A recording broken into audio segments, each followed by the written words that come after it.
Garrison, clerk of Greenwich meeting, and I'm very happy that all of you could come for the program of Salem Quarterly Meeting today. We are here on Lenape land where the Lenape people have been for 14,000 years, and we're here by the Cohansey River, named for the great leader Cohansey.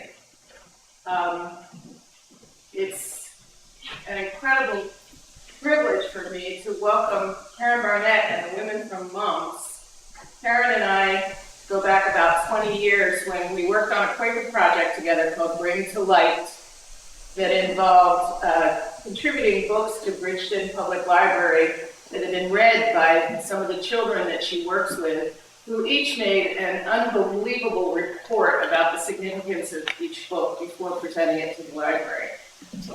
And it concluded with a candle lighting ceremony led by Denny Greenberg, the first time people of color had participated in the age-old candle lighting ceremony that was big throughout the 50s and 60s at Bridgeton Public Library. I guess it's not continuing because of fear of fire. But Karen is a person who, since I met her, she always goes to the places where the fabric is broken and finds a way to create healing experiences in partnership with people.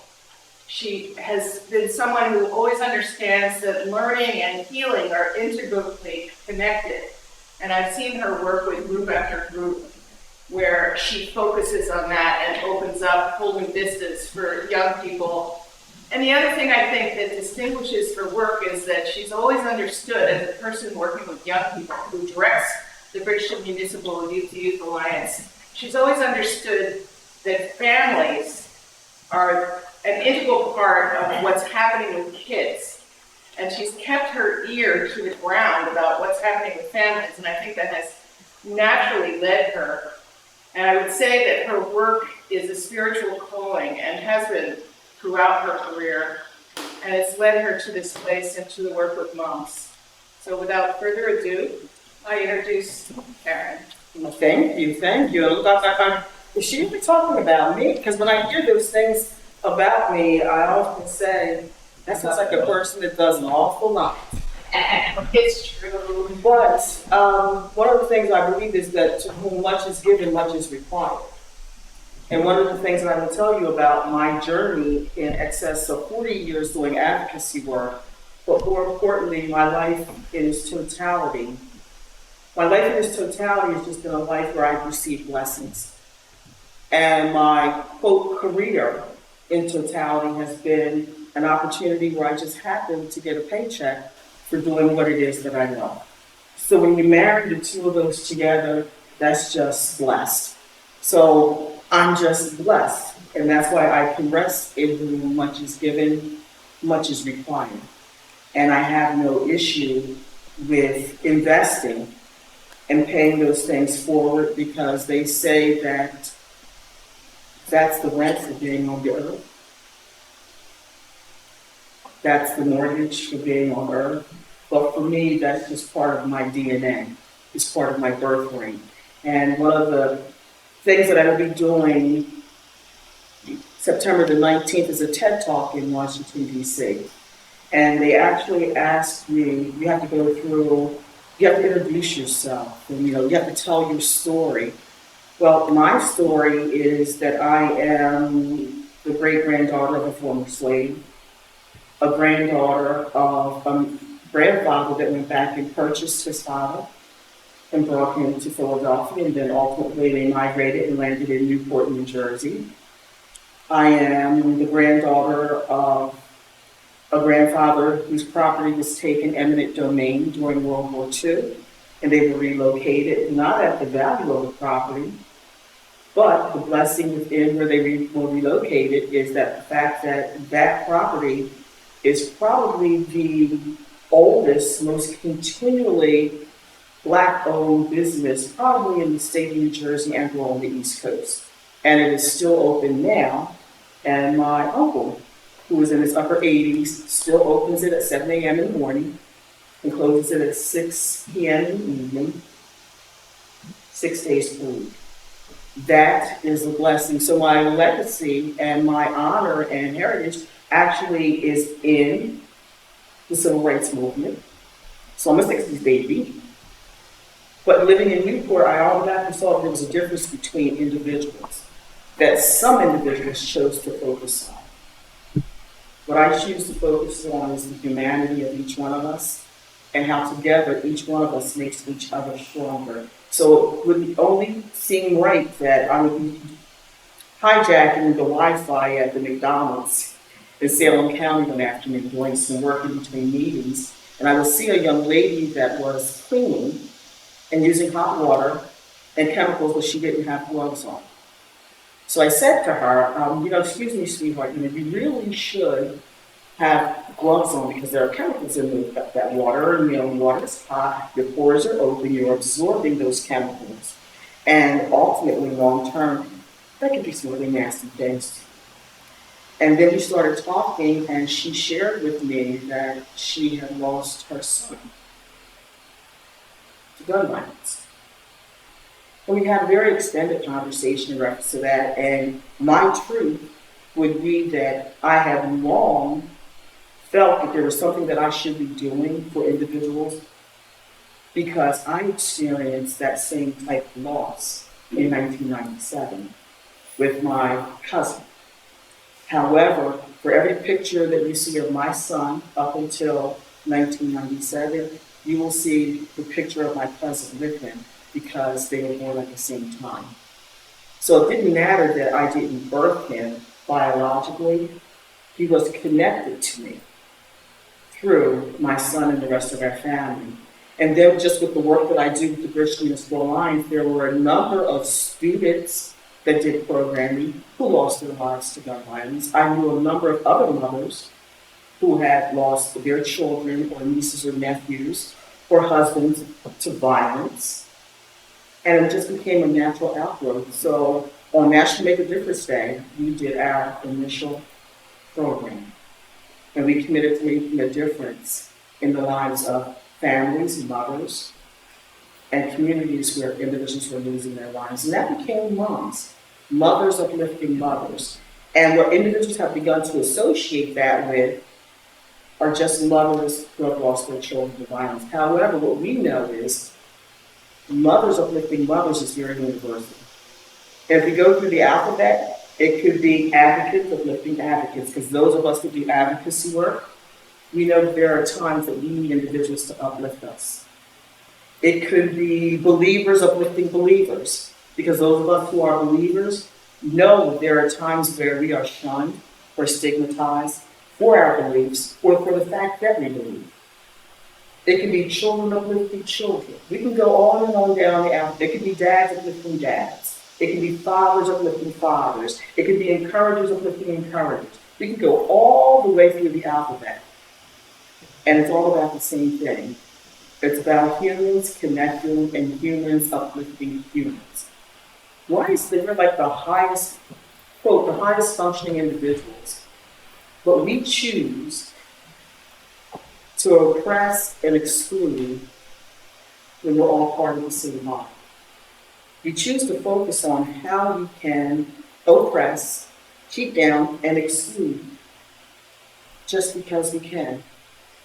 Apples don't exclude other apples because they're different colors. Grapes don't do that. Dogs don't do that. Cats don't do that. Humans do that. And one of the, I figured that out very early in life, and I said that's not who I want to be ever in life. So that can be a very, very demanding thought process and choice, but I would rather expend my energy making sure that I don't become that I condemn. And I would rather go through my entire life doing that and uplifting and encouraging, advocating and supporting others than to ever be able to be judged guilty of being the oppressor or being the one that chooses to separate and categorize. I want to make sure that I uplift. So that kind of in a nutshell is how moms initiate it and kind of how moms functions. It's about uplifting, encouraging, advocating, supporting, all of those things that uplift and support individuals. But the very unique thing that I find, not being an outsider, but being on the periphery and observing when the moms are engaging, is the joy that they find in their connectedness. And that almost seems like an oxymoron. It almost seems like an oxymoron. To think about that, how can they find joy in that uncommonality? I can't give you that answer.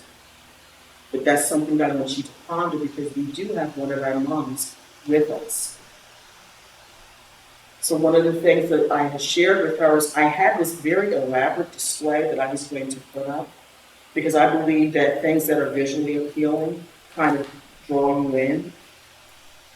But one of the things that I said to Lisa was, I'm okay with the process being the process and allowing people to have what it is that they need coming in, so that you can create the space to take what you need once you leave from here.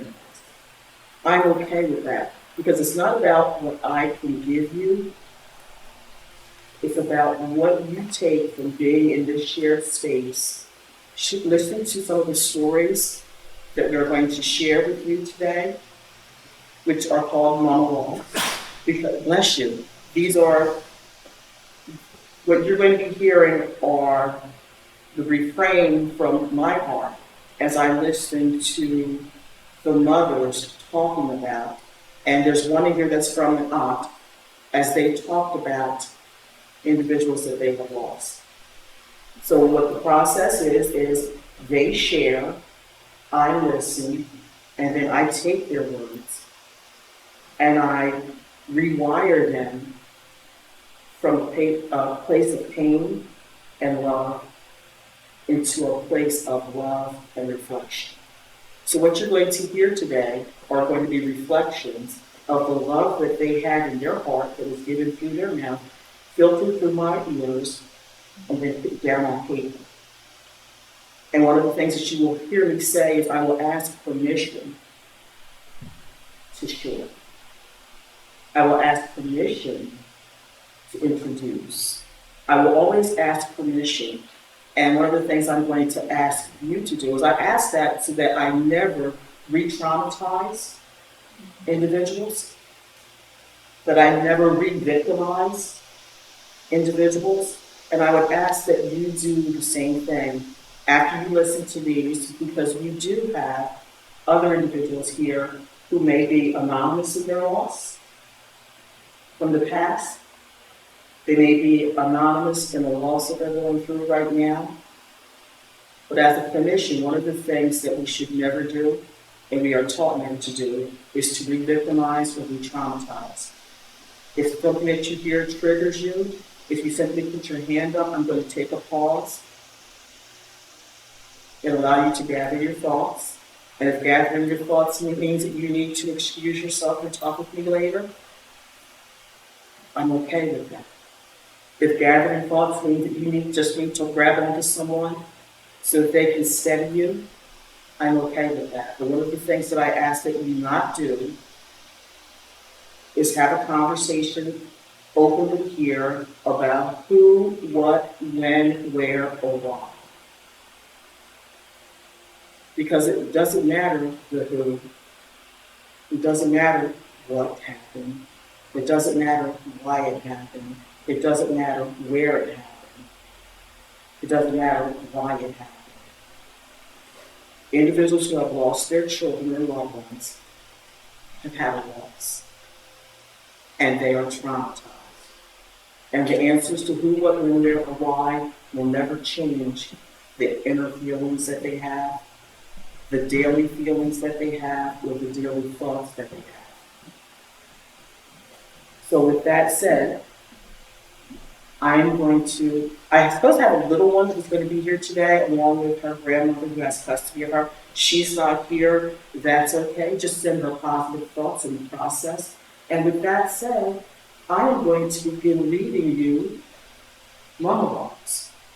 And I ask that you listen and feel. After you have listened and felt, I ask that you think. And then afterwards, we'll have a conversation. Okay, and it begins like this. Mirror, mirror on the wall, teach us that violence, anger, and hatred affects us all.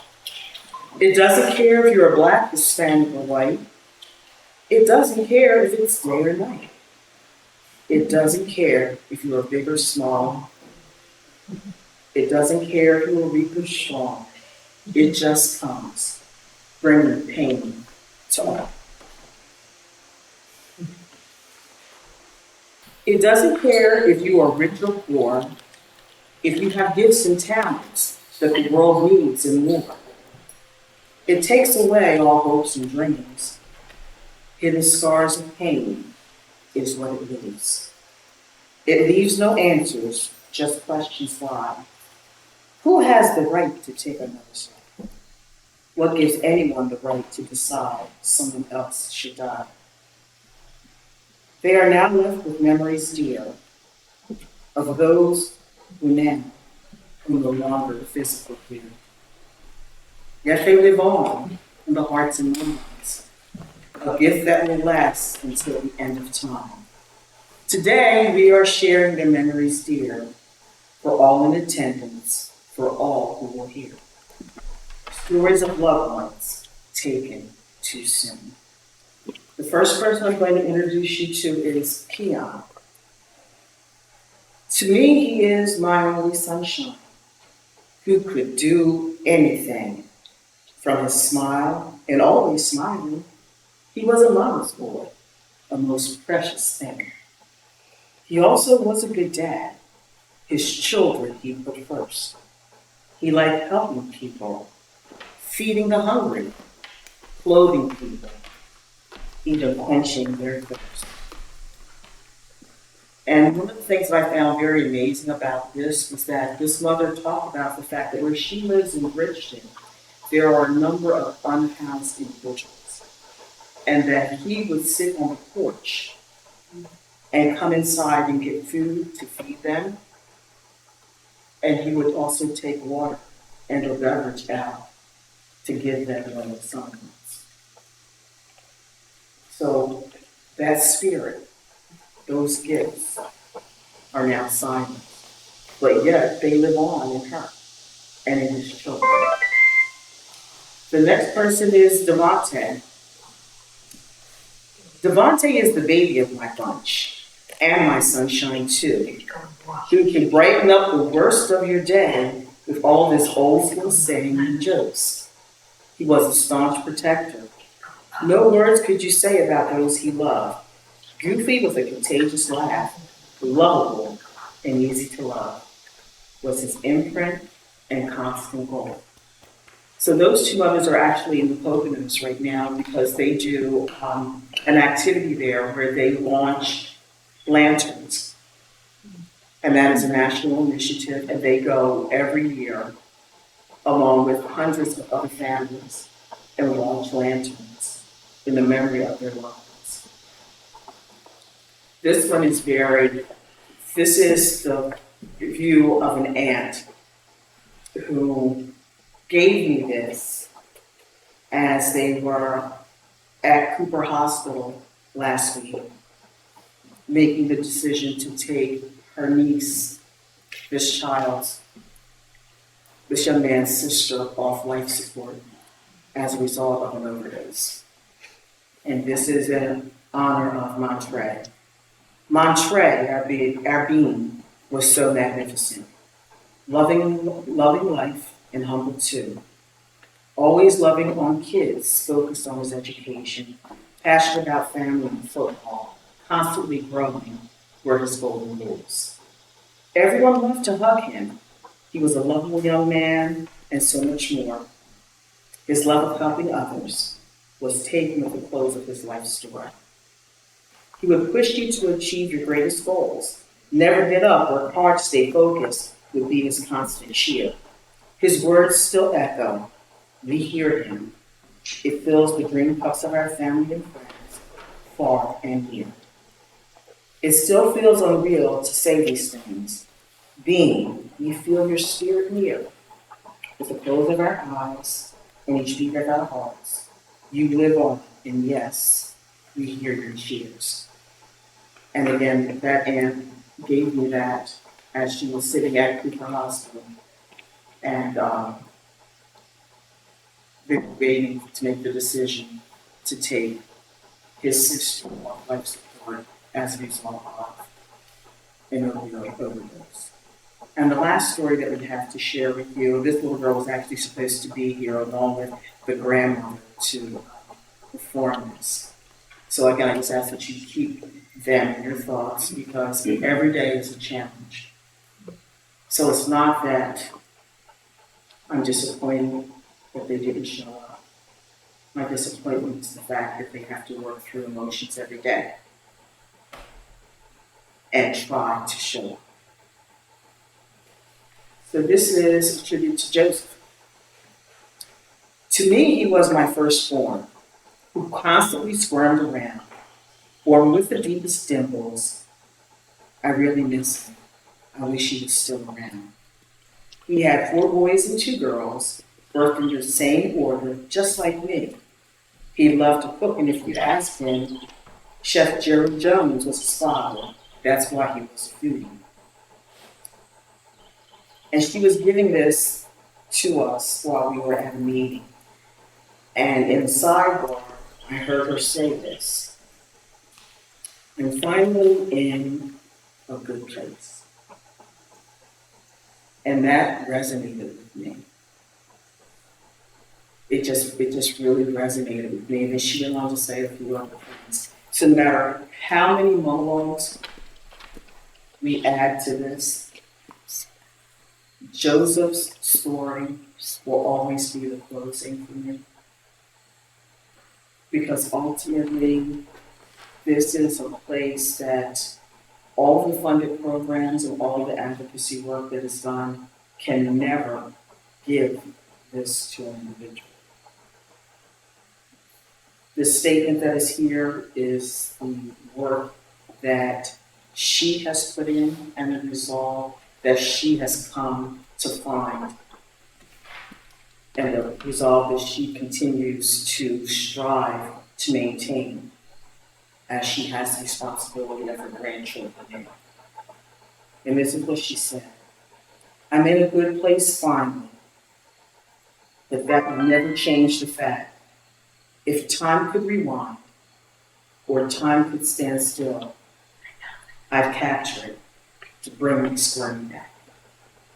So mirror, mirror on the wall, teach and show all that violence, anger, and hatred affects and impacts us all.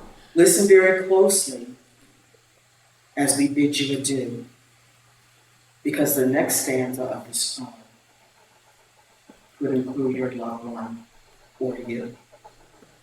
So that is what our monologues are about. It's about this invisible string.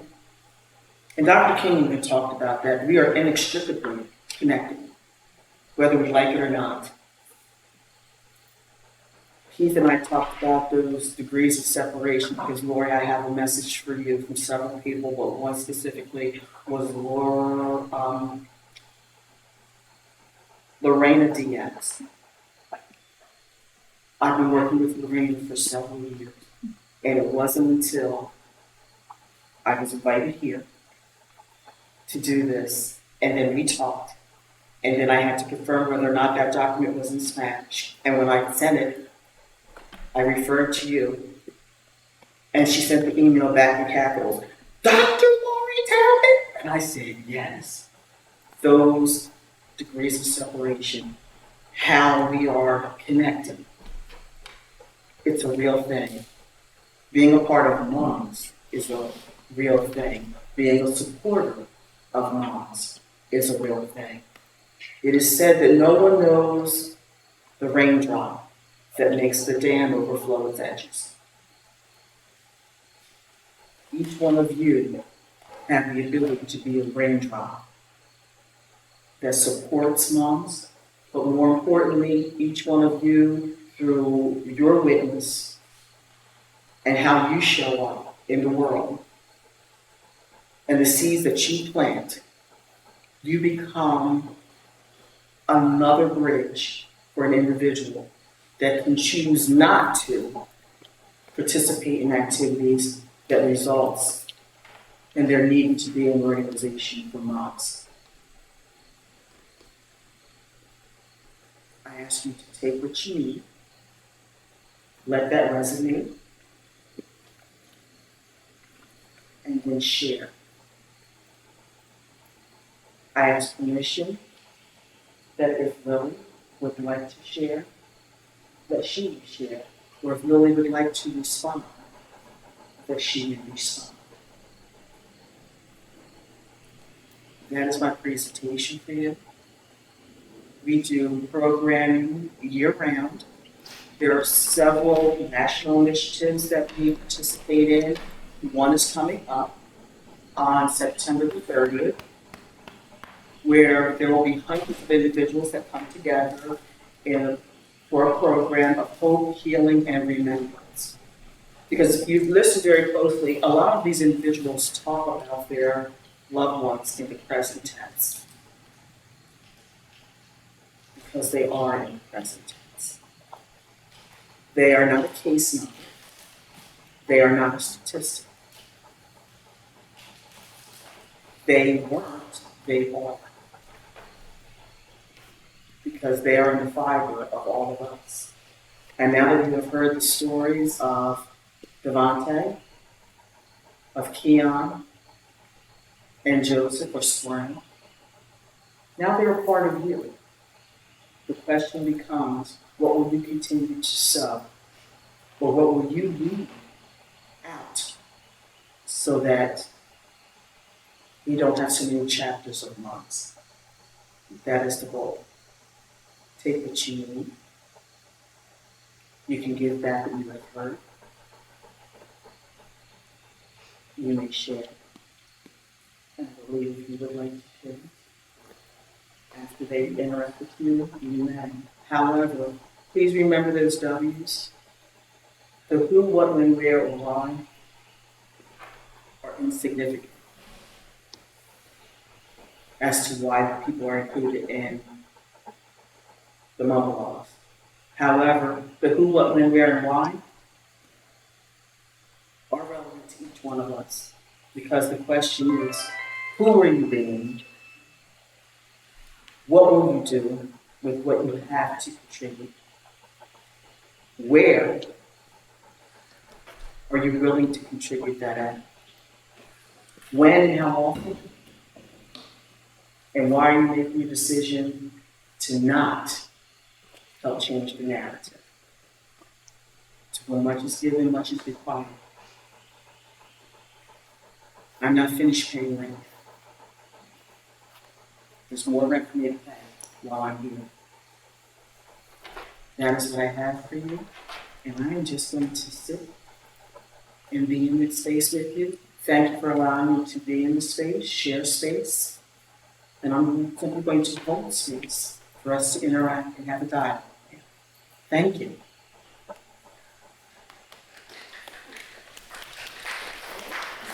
I knew that too.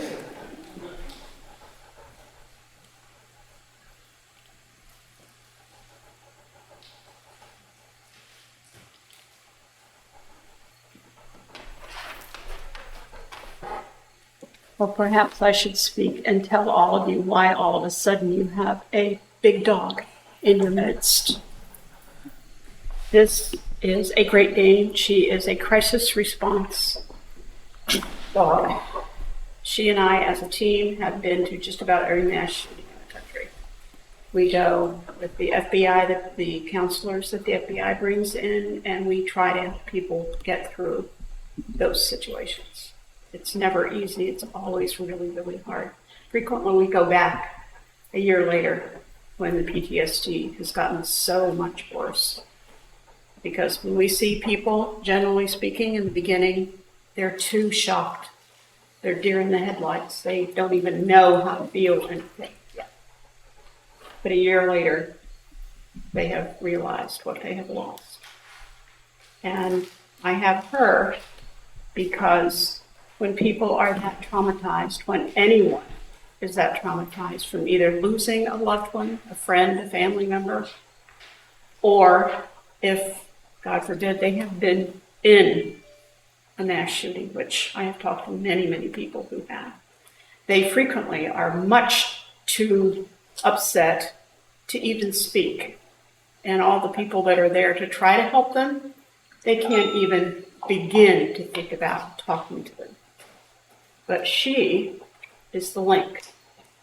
She will go up to people, and when they are like this, she will go up to them and lean on them with every pound of her weight. It's like a weighted blanket a little bit. It gives them a little feeling of temporary security. And if they don't start responding, she literally will walk up and raise her paw, like, hello. And they almost always give in to her. It works. But that is the link. But we're here today because we thought maybe somebody here might want that same help.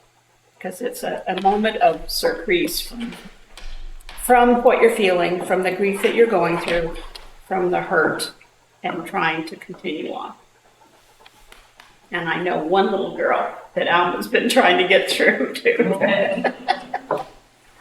So that's why we are. And if anybody wants to come up to her, please feel free to do so. She's as sweet as she can be.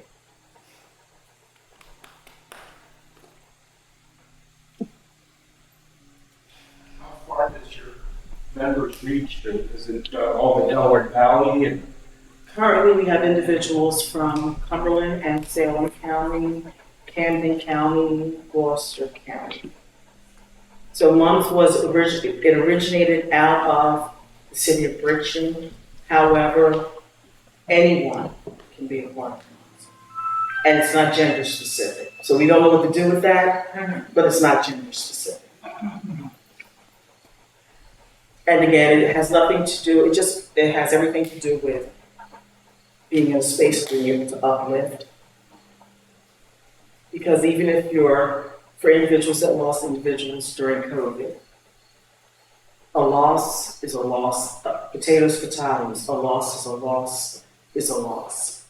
So it's all about the energy of being able to uplift.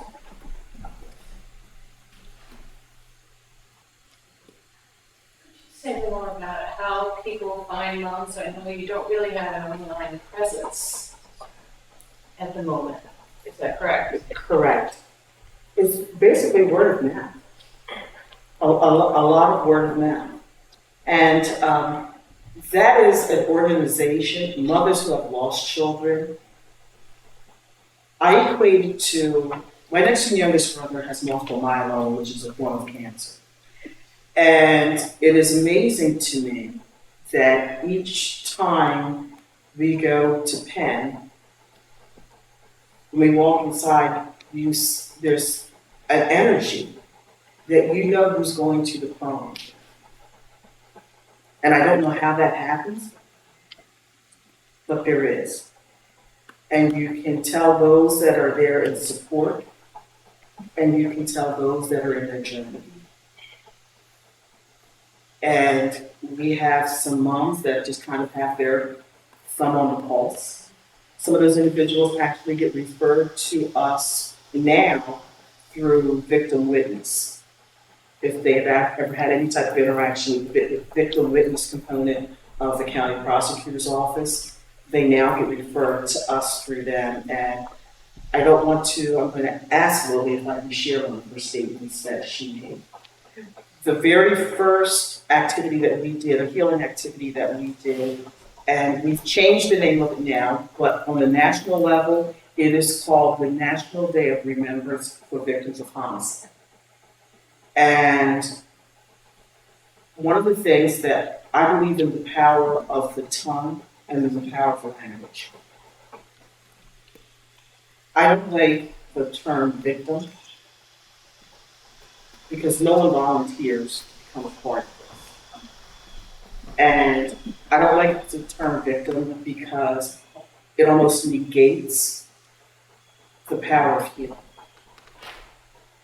And I would much rather have individuals who have been forced to be a part of that organization to be fortified.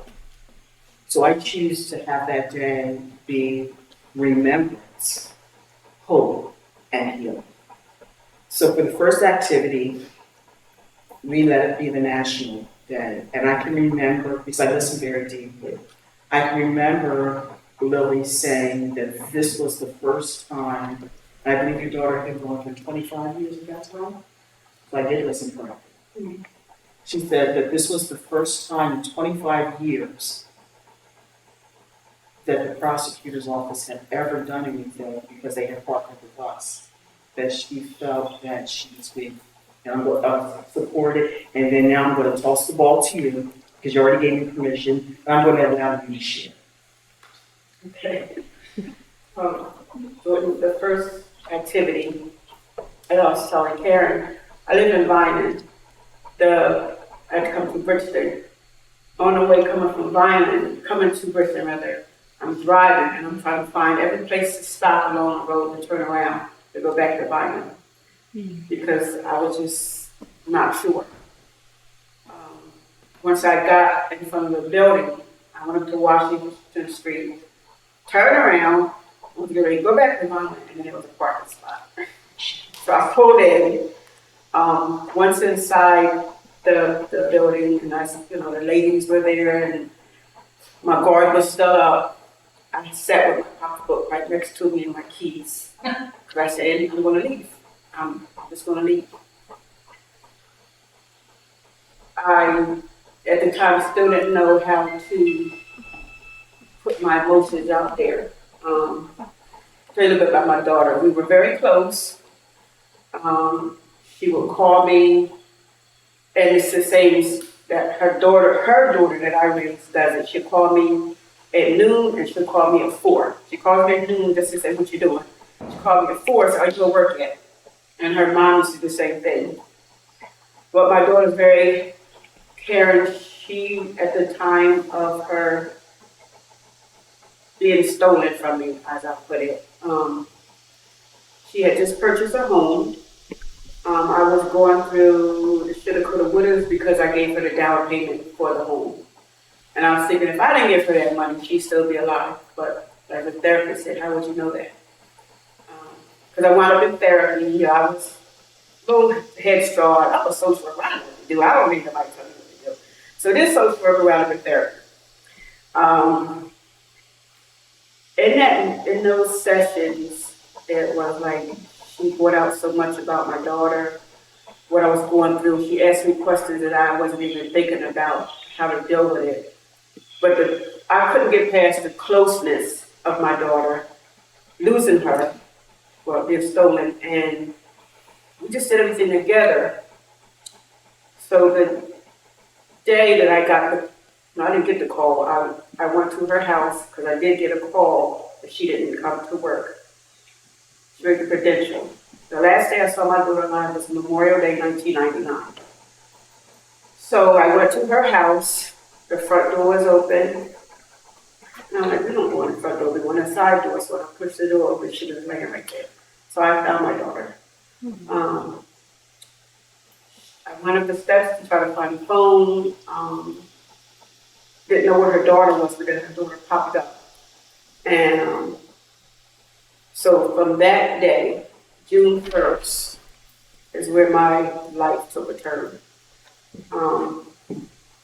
I just didn't know how to function. I was going to go back to get my master's degree. I already had my bachelor's. I couldn't figure out anything. It's like I was in a box and didn't know how to get out. I had so much support from a lot of family. I didn't get anything from the prosecutor's office until Karen. I'm going to say Karen. And my daughter's been going to, like I say, Memorial Day 1999.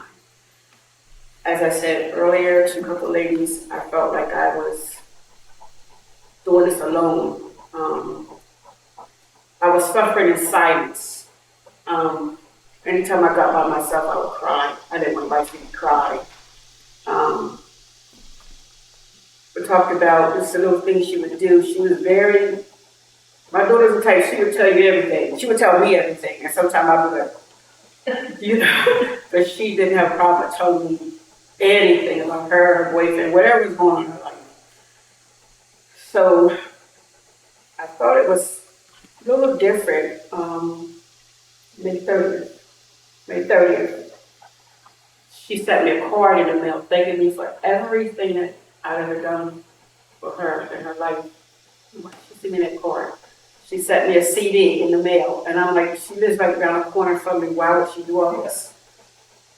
When I told her about the housewarming party, because she was also pregnant at the time that he took her life. Told her about the housewarming party, the baby shower, and she just looked at me. She says, "I'm not going to need that." And I was like, "Why?" She said, "I'm not going to need that." She said, "I just got to get my house in order." And I could not get it in here what she meant by that. I don't know if she knew. You know, we don't know. I don't know. But that's what she said to me. I got to get my house in order. June 1st, we hung out together all day, May 30th, Memorial Day. June 1st, I got a call from her job. She didn't come in. And I thought that was strange because she would let me know when she's going to take off work or anything. She worked at Credential, and she used to tell me, "Oh, I don't like this part where I work," but she worked in the part where they process checks, death checks. And I said, "Well, try to, get to a different department." But anyway, June 1st, I get a phone call, 2 o'clock in the afternoon, that the father didn't come to work. I called her house, no answer. So I went to her house, and like I say, I pushed the door, opened the door, because it was open, and I just pushed like that, and she was right there.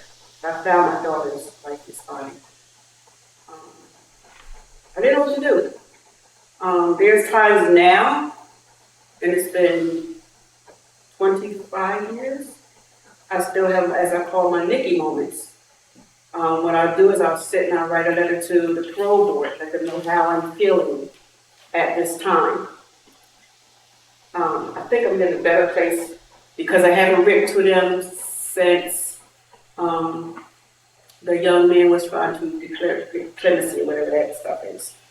And I haven't written to him since. So I think I'm in a good place now where it's like, how do I want to say it?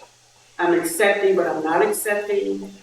At church, we were talking about forgiveness, and my pastor asked me about forgiving him. I said, I forgave him in order for me to live. Because without that, I was hurting myself more, trying to hate him. And so once I switched my mindset around, it's much easier for me. I have her daughter who looks exactly like her, acts just like her, talks just like her. If she wasn't getting her hair done today, she would be here. So I'll just look at her and she'll look at me. Recently she just asked me, she said, I wonder how it would have been with my mom. And then she says, she asked me, what was my mom really like? I told her what her mom was really like. My mom loved hair. She loves hair. As I say, I call her my daily stalker. Twice a day, she calls. So at work we can't have our cell phones, but I said, that girl want to keep calling me. So I said, well. And I try to help other people, other mothers who've come to, whose their child was taken. Recently, my supervisor's daughter was killed in an accident on the expressway. So I've been helping her, talking to her, trying to bring up, think how I cope. I told her just don't think of the bad, think of the good. she was very angry at the young man who was also killed in an accident. And so she was upset about the family. And I told her, I said, take your mind off all that and concentrate on your well-being. You got to take care of yourself. And she asked me, she said, how do you do it? She said, you come in this job every day dealing with these clients, and I don't know how you do it. I said, I pray. I pray. I was having a meltdown at work. I called Karen. We was on the phone for like 2 hours. Wasn't that long? Until she helped me get ready for bed. She don't mind talking to us. I haven't called her in a while about it yet. So I'm still in the business right now. But my thing is, you never know what's going to be your last time you see your child. Listen, one thing that a lot of people did tell me about was when a lot of people found out my daughter had been murdered, a lot of family members, mothers and daughters, got closer. So I look at that as where they was going through whatever, the death of my child will take place. And I still get that from a lot of people seeing. Thank you for bringing me and my daughter close. Thank you for bringing me and my son close. But that's one thing. And there's other thing I told Karen. I meant to bring a picture, but I forgot. I told people look at pictures because I had a picture of her. It was my 3 nieces, and this was like 10 years after her death. And we was looking at the picture. You could see my daughter's face with wings in that picture. So I keep that with me all the time. I will not let that picture go because my baby's face is in that picture with them. So I tell people, look at pictures. This is an open forum and individuals can speak whenever they choose to speak. So I thank you for raising your hand, and I thank you for the sign language shift. But this is an open forum, and the healing takes place in the conversation. The only thing that I ask is that you be very conscious of your who, what, when, where, why. Because again, the goal is not to re-traumatize and to re-victimize. So affirmations of support are encouraged.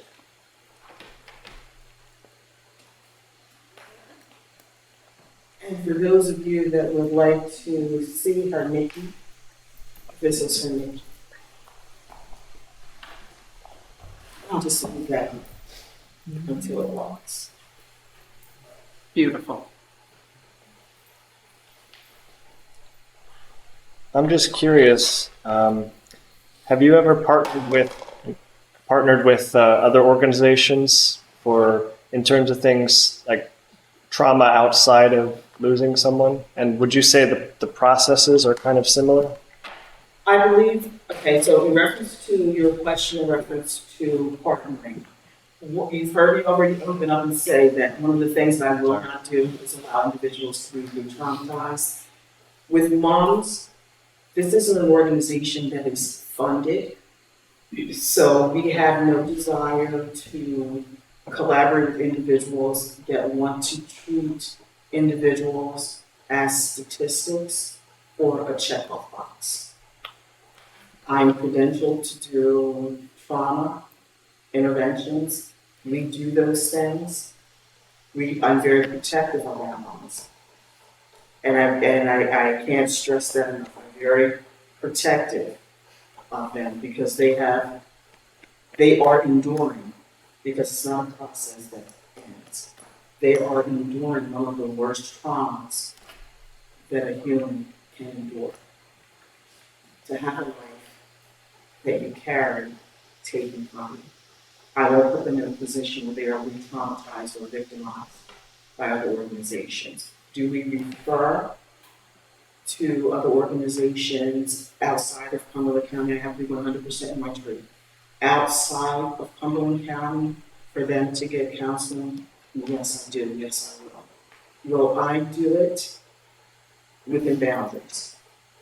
Because as a rule of thumb, I develop a relationship with them that will impede my ability to be objective. So once I build a relationship, can we talk? Yes, we will talk. However, if I believe that you need additional counseling, legally, I have a responsibility to do that. Because I do them a disservice if I don't do that. We do our activities are more holistic and very, very hands-on direct service as opposed to clinical and therapeutic. They're therapeutic, but they're not labeled therapeutic, if that makes sense. So our first event, we had a lot of vendors from Cumberland County that were present.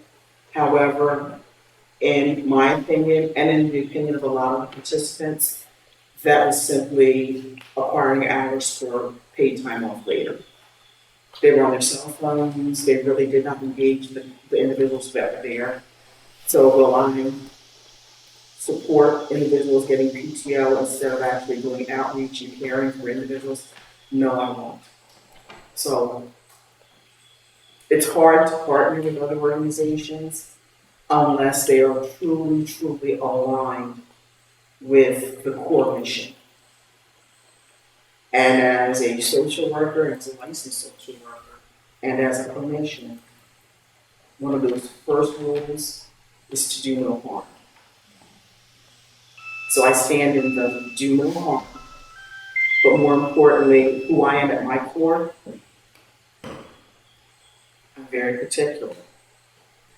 And unless I ensure that you are 100% invested, I would prefer that you don't re-traumatize the individuals who are going through the most vulnerable time of their life that is perpetual. Because they move to new normals daily, but it's also like a tide. It gets like this. So I want to make sure that wherever their normal is, that they are having the best support instead of having an intervention that sends them out with the tide without the ability to get back in. So I hope that answered your question without me calling the individuals out. But if you know of an organization that you believe has the same core that I do, and the same core mission as this organization, send them on. We'll vet them. We'll vet them. I don't know if we'll let them come and play, but we'll vet them. And if they fit in the sandbox, we'll let them come in. But if they don't fit in the sandbox, they have to go. But thank you. Anyone else? Thoughts? Karen, I know at one point you had a banquet. We do an event called MUMS and Mothers in White. And that is a dinner program that allows all of mothers and individuals who have suffered any type of loss. They come together they're all dressed in white. They bring their own food and they just come together, and it's just, I can't explain energy. I can bring up some pictures of several of them that are on my iPad. There's just a healing energy that takes place there. And I guess it's the propinquity, the commonality of the fact that they know that the individuals that are there have lost individuals that they love. And it's an unarticulated commonality, but they know that there's that commonality. And there's just, I don't want to say it's a magic that takes place, but that's what I'm going to say. There's a magic that there's a spiritual magic that takes place for them. So I know that we have Judy that's here from Moms Demand Action. Lily has been at an en bloc. Deanna has been at an en bloc. So any of you would like to give language to what the en bloc experience is, I would love for you to share. Well, the part I'll share as just someone who was supporting the event, that I took away from it is, we talked about catering it, but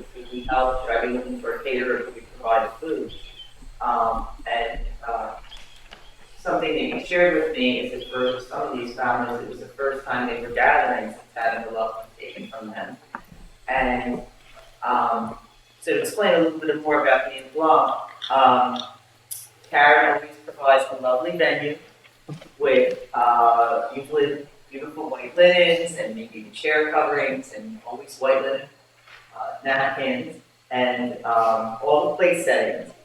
But if I recall, the place settings are the plates and the silverware in the place, but it's there for when the families get there to set the table and to bring the food. And then I think in our case, we might provide some beverages and some desserts. But the idea was that since their level was taken, many families weren't gathering.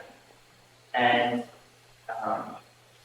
part of the thought was that families planning and coordinating and deciding who's bringing what are we going to have, who's going to bring it, and just going through the process of setting the table, putting out the food, and sharing that meal. And for some families, it was the first time since their loved one was taken that they had done that.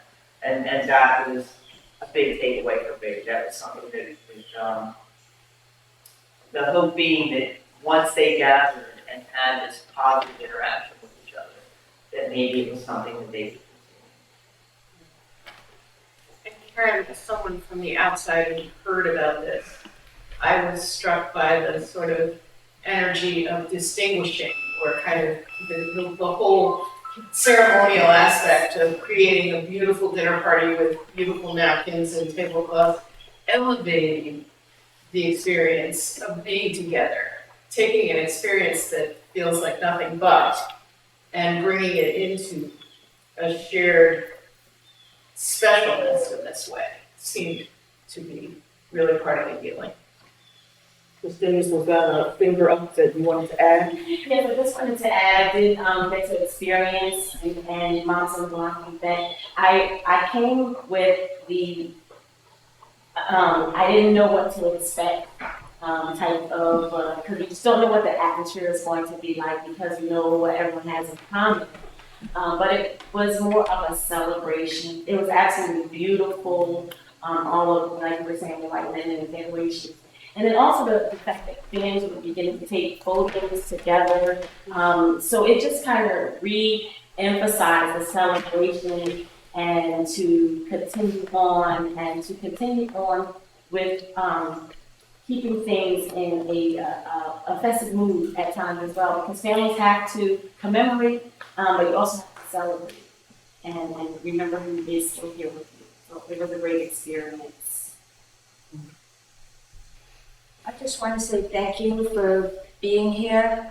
I don't have a smart question or a comment, but then I'm saying, well, why am I even saying anything? But if you can be so vulnerable and be here, then I can be vulnerable and say, I don't know what to say except thank you, and also to offer an apology, because that's a blood sugar monitor that's going off. And so I'm, all if she's okay, but I'm not.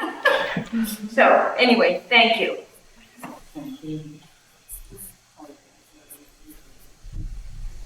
Lily was saying that she has a consumer that has one of those, so it hasn't distracted. And I knew what it was.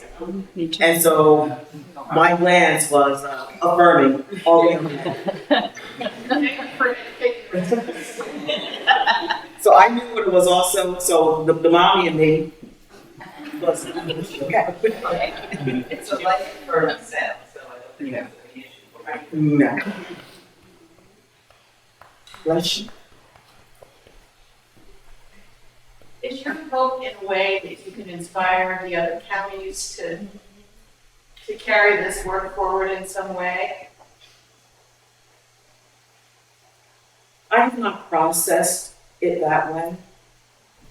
A knee-jerk response would be,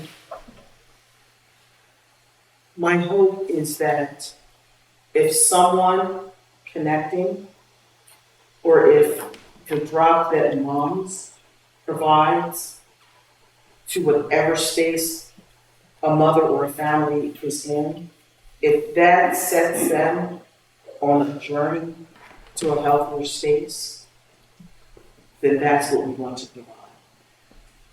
Those of us that study social science, we understand the micro, the macro, and the meso.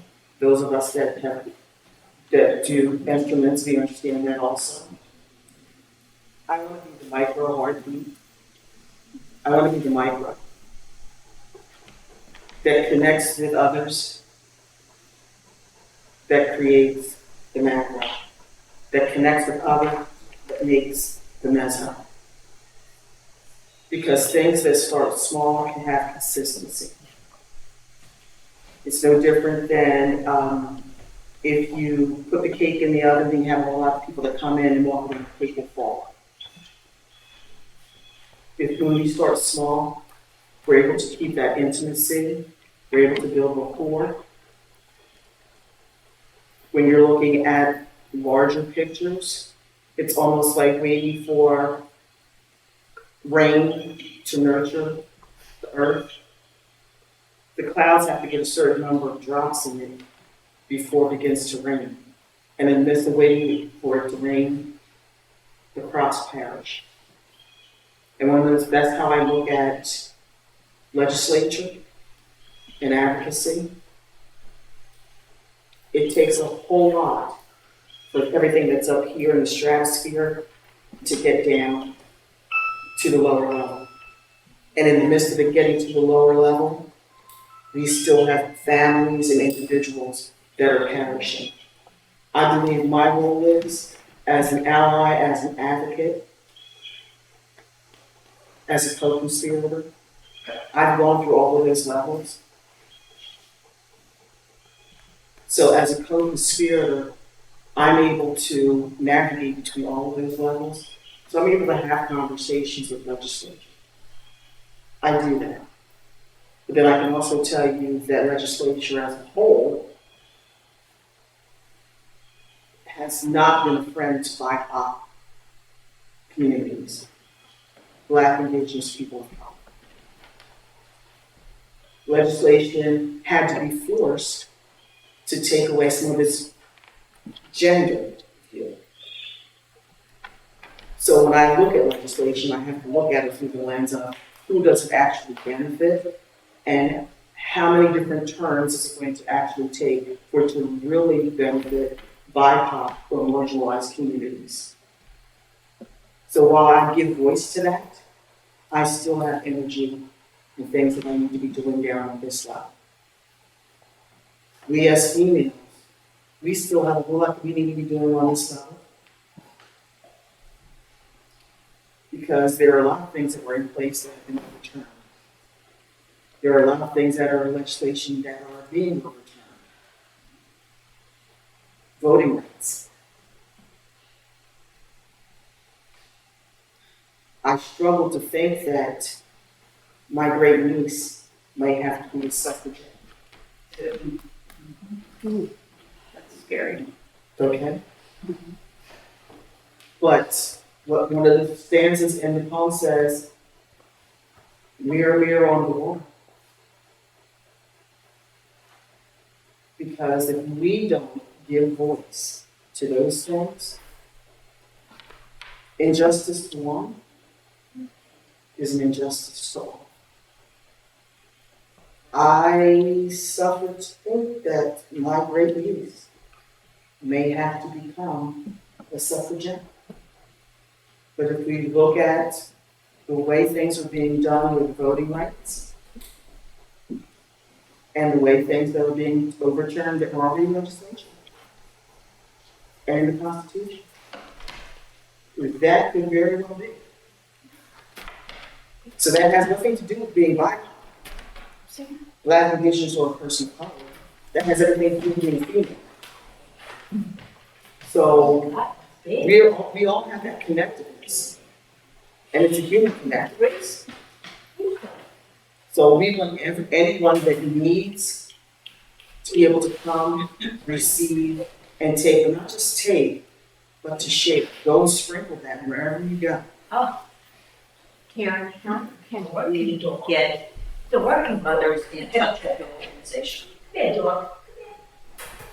One of the things that I would ask that you do is that, and unfortunately, I forgot to bring that, but I'll make sure that you get it if I can drive it to you because they're in my office. On September the 30th, at the Cohanza Zoo, we are doing an activity specific to any individual that would like to come and participate in a healing activity of hope, remembrance, and healing. You can come, there's yoga, there are hands-on activities. We can take registrations, I can take registrations today. So that I can reach out to you via email. This event at the Bridgeton Zoo. Yes, but on September 30th, there will be hundreds of individuals that are there.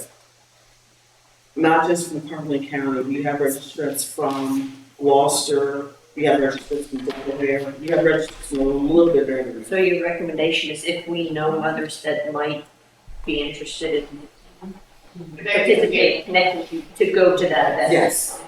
And you have my number, Lisa has my number. Yeah, Karen, if you could send me a link on that, I can get it out to everybody in Salem Quarter, and we can keep our eyes out and refer. What's it called? It's the Day of Hope, Remembrance, and Healing. Is that the link that John was talking about in the email? Yes. Okay. Yes. And Karen, is there anything you can do to support that event?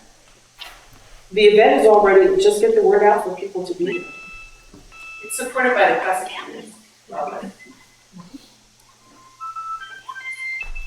Are there any duds around?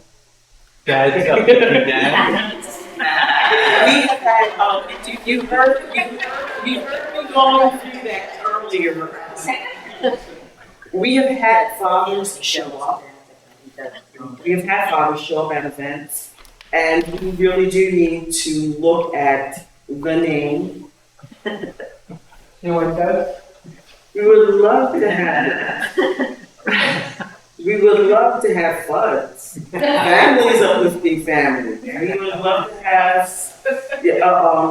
us, advocates uplifting advocates.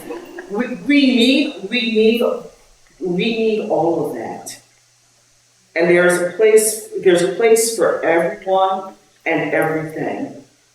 Our focus is very baseline, direct service, and allowing families to heal, and then for families to be able to heal families, because it's just not the mother and the father.